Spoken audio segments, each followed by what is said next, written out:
你好, in this week's Chinese vocabulary for beginners, we are going to learn some common verbs you can use when you are describing a day in your life. 起床，我男朋友早上5点就起床了。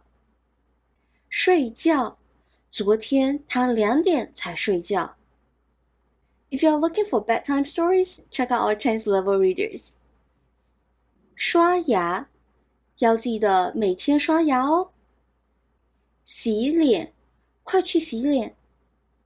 吃早饭，你平时几点吃早饭？ Tired of reading boring Chinese materials? Check out our Chinese leveled readers based on the HSK standard.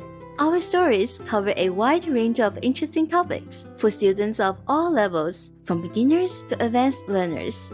The stories include Pinyin, English translations, and audio recordings read by native Chinese speakers. Learn Chinese the fun way. Ebook, available at Amazon, Apple Books, Barnes & Noble, Kobo. Paperback, available at Amazon.